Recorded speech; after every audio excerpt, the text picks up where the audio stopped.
राधे राधे। मैं पंडित देवेंद्र शुक्ला आपका आपके चैनल श्री एस्ट्रो ज्ञान मार्ग में आपका खूब स्वागत करता हूं। मकर राशि 16 अगस्त से सूर्य सिंह राशि और मघा नक्षत्र में खेला होगा। ध्यान से सुने, कुछ सावधानियां। संपूर्ण जानकारी सरल शब्दों में, सरल भाषा में, सरल उपाय के साथ आपसे निवेदन है, प्रार्थना है। आपने लाखों उपाय किया, एक उपाय मैं भी बताता हूं, करेंगे तो हो सकता है लाभ हो। लाभ हुआ तो आपके जीवन की दिशा और दशा बदल जाए। हमसे जुड़ जाइए, अपडेट रहेंगे। जुड़ने के लिए हमारे चैनल को सब्सक्राइब कर लीजिए। आपका एक पैसे का खर्च नहीं, छोटा छोटा उपाय बताता हूं, उपाय को करते चले, हो सकता है लाभ हो जाए। मकर राशि, सूर्य हमारे पिता हैं, सूर्य हमारे राजा हैं। सूर्य 16 अगस्त से आ जाएंगे सिंह राशि में, आपके 8वें घर में, केतु के साथ। केतु का इन्हें साथ मिलेगा और जो ये नक्षत्र में गोचर करेंगे वह नक्षत्र होगा मघा, और मघा नक्षत्र के मालिक होते हैं स्वयं केतु। अब केतु के साथ, केतु के नक्षत्र में इनका गोचर आपके लिए क्या परिणाम देगा, ध्यान से सुनेंगे तो समझेंगे तो बात समझ में आ जाएगी। सूर्य राजा है, सरकार है, सरकारी तंत्र है, हमें सरकारी नौकरी देते हैं, हमें मान सम्मान पद प्रतिष्ठा देते हैं, हमें संतान देते हैं। और सूर्य देव राहु और केतु के साथ जब भी आते हैं तो हमें अच्छा परिणाम नहीं दे पाते हैं, क्योंकि इनका पावर कम हो जाता है, इनका पावर कम हो जाता है। तो अब क्या होगा, ये 8वां घर होता क्या है? 8वां घर होता है अचानक से लाभ का, बाधा का, अड़चन का। तो अब चूंकि केतु के साथ होंगे, केतु के नक्षत्र में होंगे, तो आपके जीवन में बाधा, कोई कार्य कर रहे हैं, काम में संकट, अड़चन, जो आपकी योजना थी, योजना नहीं पूरी होगी। और यहां से 1 2 3 4 5 6 7 7वीं दृष्टि आपके धन पर, तो धन का अनायास खर्च, धन का संचय नहीं होगा। तो अब यहां से आपको तो प्रॉब्लम हो रही है, किंतु सावधानी, तो सावधानी यह होगी कि आप अपनी योजनाओं को गुप्त रखिएगा। पैसा खर्च करते समय बहुत सावधानी रखिएगा, एक एक पैसा सोच समझ कर खर्च करिएगा। अब देखिए, यहां पे आपको अपने बुद्धि का इस्तेमाल करना होगा, क्योंकि सूर्यदेव जो प्रभाव देना चाहिए था वह नहीं दे पाएंगे। तो अब आपको यहां अपना सूझबूझ लगाना है, तो सूझबूझ लगाएंगे, आगे उपाय बताएंगे, उपाय को करेंगे तो आपको लाभ होगा। तो सूर्यदेव कमजोर हो गए हैं तो धन का संचय नहीं होगा।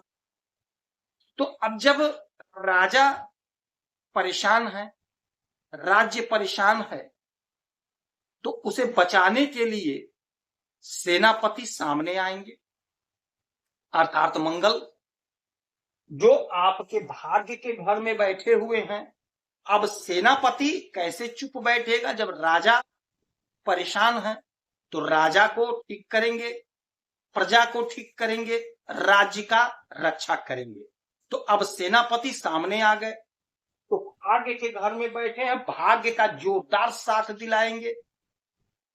जिस भी काम में आपके अड़चन बाधा थी वो सारा दूर करेंगे, क्योंकि अब इनको करना पड़ेगा कि बात राजा की आ गई, ये सेनापति, तो सेनापति अपने जान तक को दे देंगे राजा की रक्षा के लिए।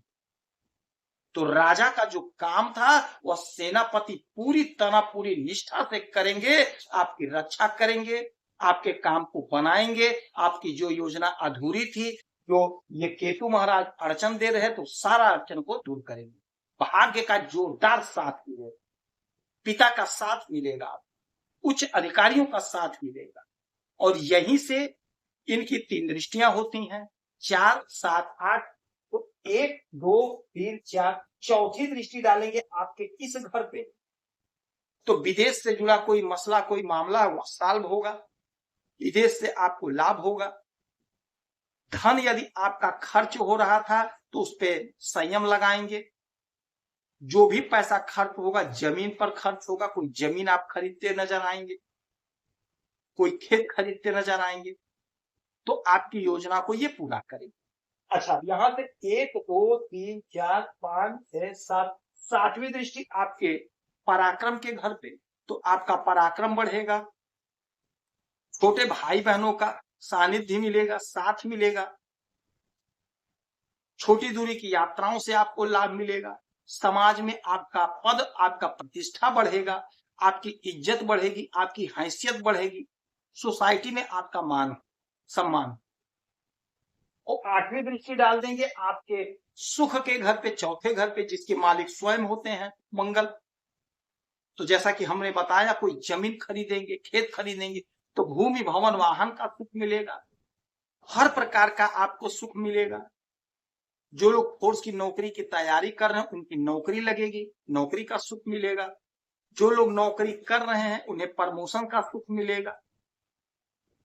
तो आपका जो सपना था वह सपना आप मंगल पूरा करेंगे, भाग्य चमकेगा, आपके सितारे बुलंदियों पर जाएंगे, मंगल का जबरदस्त फल मिलेगा, जबरदस्त लाभ होगा।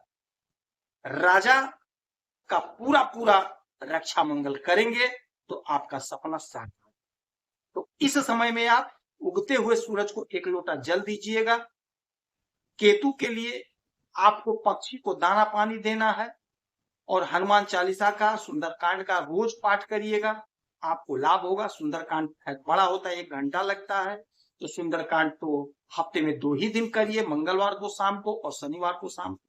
लेकिन हनुमान चालीसा का पाठ रोज करना है, 7 बार कम से कम करना। यदि आपकी कोई समस्या परेशानी है तो आप इसी वीडियो में डिटेल करेंगे, आपके कुंडली का विश्लेषण करूंगा, समीक्षा करूंगा, सटीक और सरल उपाय बताऊंगा। करेंगे तो लाभ होगा। आप खुश रहें, हैप्पी रहें, यही हनुमान से हमारी प्रार्थना है। जय